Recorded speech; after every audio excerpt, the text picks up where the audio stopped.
Hi, my name is Karen, and this is a bowed psaltery. I'm going to share this morning just a few tips to those of you who are new to the bowed psaltery and are just starting a journey that I started about 4 years ago and absolutely love. So I hope what I can share this morning can help you as you begin your journey. The way that a bowed psaltery is set up, there are strings that are attached to hitch pins along each side of the psaltery, and at the bottom are tuning pins. The hitch pins are spaced so you can take your bow and activate the string between hitch pins. It makes the string vibrate, and that string name, whether it's a C, a D, an F sharp, is what you're going to hear. So it's really very much like playing the piano. This side of the psaltery is what corresponds to the white keys on the piano. It's your natural notes. This side that has 3 strings and then 2 strings and 3 strings and 2 strings correspond to the black keys on the piano. Same configuration. So if you play piano but you've never played bowed psaltery, you're in for some good luck, because you essentially already know where the notes are. All you have to do is learn bowing technique. There's a lot to learn, but not so much that you can't be playing songs fairly quickly. So the very first step in learning to get everything going so you can play is to tune your psaltery. There are people who play them out of tune, and I think that's one reason there are some people that really don't care for the sound of a bowed psaltery. It is not a very pleasant sound unless you have it in tune. So to tune, you need a little apparatus that's called a tuning wrench. Now mine is a T-shape. Some psalteries come with an L-shaped tuning wrench that is just the post and a handle out this way. The maker of my psaltery is Rick Long, and he came up with this brilliant idea. He drilled a hole in the end of the wooden handle of this tuning wrench and inserted the little gooseneck part of a snark tuner into that hole.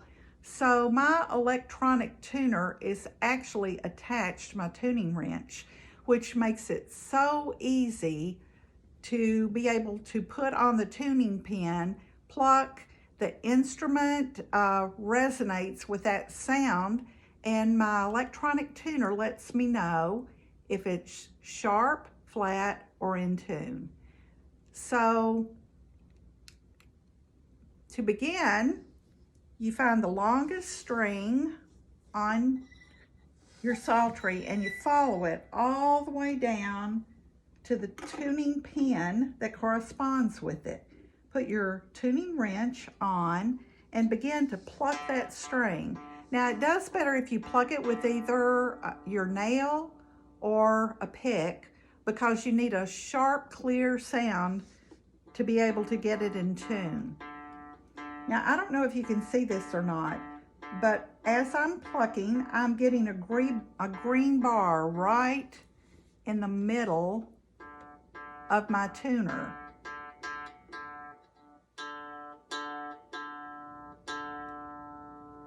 With the letter D under it. If that string had been flat, it would have been showing red bars off to the left, meaning that my string is too long, it's flat, which means that I would need to wrap a little more of that string around my tuning pin. But here's a very important piece of information.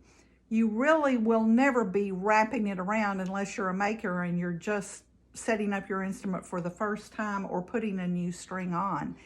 What you're going to do is grab your tuning wrench and put pressure on it. Don't even think of, I'm needing to move that pin.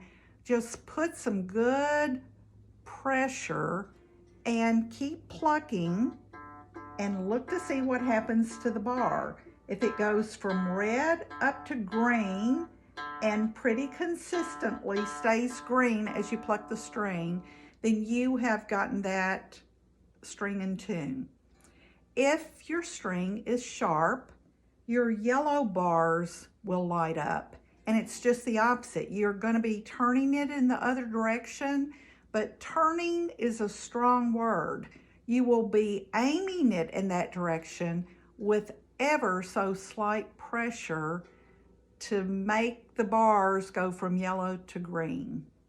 So remember that too much pressure, too much of a turn is the easiest way on earth to pop a string. I've never broken one any other way. The very first time I ever tried to tune a bowed psaltery, I popped a string, and from then on I learned my lesson, and it's really not hard. It's just learning to get the feel of that. One encouraging thing, if you keep your psaltery in tune, it over time will stay in tune much better. If you drag one out of a closet that hasn't been played in forever, it will take a bit of time for the strings to kind of remember when you tune them up. And one other tip, I had said when you tune your string, well, maybe I hadn't said this. Well, I'm saying it now. Okay. You want to move your tuning wrench to the next string and do the same process all the way up on the white side. Then come back to your sharps and flats, the black side, and do the same thing. Follow your string up, put your tuning wrench on the correct tuning pin, and tune all of them. If your psaltery is pretty close to being in tune, you can tune the right side and then tune the left side with no problem at all. If it's very much out of tune, you might want to tune 3 or 4 strings on this side, then move over to this and go back and forth so you keep the pressure kind of equal across your bridge as you tune your strings. But after you've tuned it up and it's staying pretty close to being in tune, you don't have to do that. If you have any questions, you are more than welcome to contact me, and I will be happy to talk to you, to email you, to help you in any way that I'm able. That's how I learned, was from generous psaltery players who answered my questions. And I hope you enjoy your journey.